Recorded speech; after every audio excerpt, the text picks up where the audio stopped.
Hey everybody, Lien Tishomingo, multiple New York Times best-selling author, but even more importantly, a broke kid who found real estate over 22 years ago and became a millionaire in my 20s because of it, and I've gone on to teach hundreds of thousands of people to do the same thing. I have a place on this page for your name and email address for two really important reasons. One, I've created the best training I've ever put together in my life to show anyone how to take advantage of this down market and put money in your pocket. I don't care if you're broke and in debt and never thought about real estate, or you're an investor that wants to go the next level. You need to put your name and email address and be ready to be blown away. Secondly, just for entering your name and email address and watching my training videos, one of you is going to win one of my investment properties. $65,000 is what Zillow says it's worth. It's rehabbed and rented for $750 a month. Somebody's going to get the keys. No catch, no strings, no kidding. And lastly, I produced a video that shows my life, well, if I didn't do something different, if I didn't take action with real estate. I'd like to show you that right now. But at any time, put your name and email address, and I'll see you on the other side.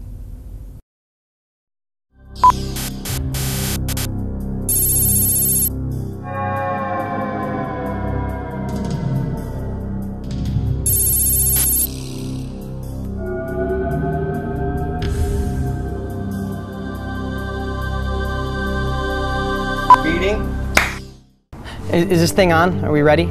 Yeah, I guess I'm getting paid $100 for some alternative lifeline or something. Hey, I could use the $100.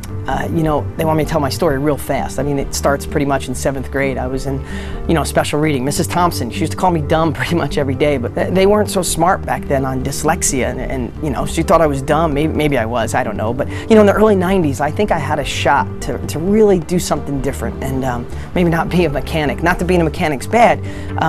I was going to get into real estate because I saw all the people in my little town with money were in real estate. So I got excited, but then my sister, who I trust, she sat me down and she said, "Dean, stop being a dreamer, stick with what you know." But I'm a little stubborn, so I went and got a book anyway.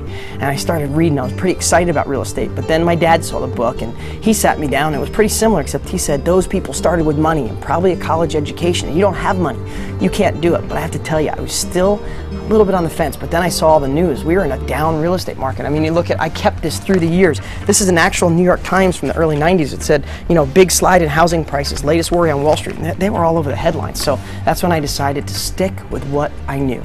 Life's not that bad. I've gotten some raises through the years. I had really good health insurance, but my boss, who's in the other room right now, things are tight, so he had to take back the health insurance. My wife and I got a nice little house. I mean, I probably have 100 years worth of payments on it, but it's okay. I think some of the things I might regret is that, I just thought there was more for me after school. I really thought I could be something.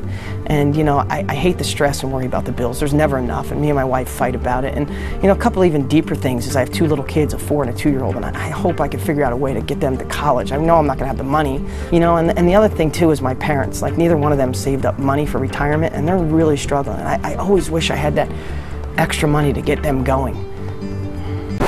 The heck with that. Hey everybody, this is the real Lien Tishomingo in present time, not an alternative time.